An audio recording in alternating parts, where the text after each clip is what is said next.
एक समय की बात है। एक कबूतर था जो पेड़ पर एक घोंसले में रहता था। वो पेड़ एक घर की रसोई के बहुत पास था।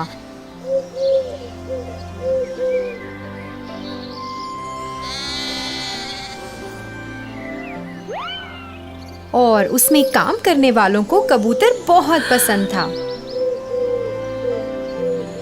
वो लोग अक्सर उसे दाना डालते थे और उसका खूब ख्याल रखते थे। कबूतर अपनी जिंदगी से खुश था और उसे अपने घर से बहुत प्यार था। उस पेड़ के पास एक और पेड़ था जिस पर एक कौवा रहता था। वो बहुत ही आलसी था और सबको परेशान भी करता रहता था।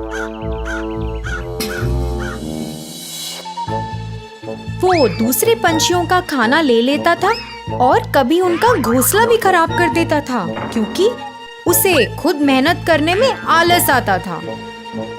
एक दिन कौवे ने कबूतर को उस रसोई से खाना लाते देखा। उसने देखा कि रसोई में काम करने वाले कबूतर के प्रति बहुत दयालु हैं और उसे भी ऐसा आराम चाहिए था। फिर एक सुहानी सुबह का दिन था जब कबूतर अपना घोंसला साफ कर रहा था और अपनी पसंदीदा धुन गुनगुना रहा था।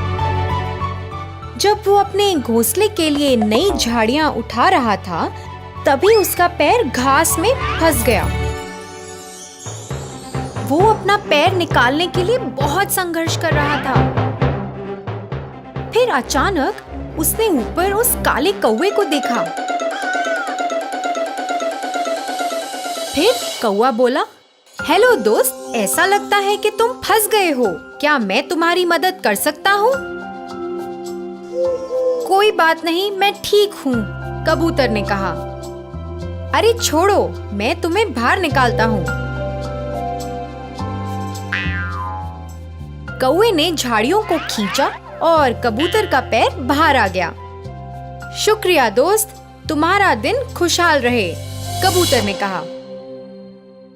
फिर जैसे ही कबूतर उड़ने लगा, कौवे ने उसे रोका। थोड़ा रुको दोस्त, शायद तुम मेरी मदद कर सकते हो। बस एक छोटी सी बेनती है, क्या हम दोस्त बन सकते हैं? फिर कबूतर बोला, हाँ, हम शायद दोस्त बन सकते हैं। अरे वाह, अब दोस्त तो सबका मिल बांट कर करते हैं। मैंने सुना है तुम्हारा घोंसला बहुत बड़ा और सुंदर है। चलो वहाँ चलते हैं, कौवा बोला। कबूतर थोड़ा हिचकिचाया मगर मान गया। दोनों उड़ चले। जब कौवे ने घोंसला देखा, वो बहुत खुश हुआ। कौवे को उस घोंसले में बहुत आराम मिला और उसने पूरा लुत्फ उठाने का सोचा। कबूतर ने उसे वहाँ रहने को और साथ में समय बिताने को कहा, जिससे वो खेलकूद और लोगों के बारे में गपशप कर सकें। पर जब खाने का समय हो गया, कौवे को अपने लिए खाने की तलाश करनी थी और अपना ध्यान रखना था। कुछ दिन बाद कौवा बहुत ही परेशान हो गया। जब वो कबूतर को अपना सारा खाना खुद खाते देखता, वो चाहता था कि कबूतर उसके लिए भी खाना लेकर आए, पर ऐसा ना हुआ। कौवा मांस खाना चाहता था, मगर कबूतर तो रसोई से सिर्फ दाने लेकर आता। कौवे से इंतजार नहीं हुआ और उसने तय किया कि वो खुद रसोई में खाना लाने जाएगा।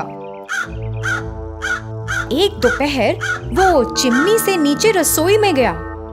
उसे मच्छी बनने की खुशबू आई और वो रुक ना पाया। उसने थोड़ा सा चखा और फिर थोड़ा और। फिर वो लालची हो गया और सारी मछली खाना चाहता था।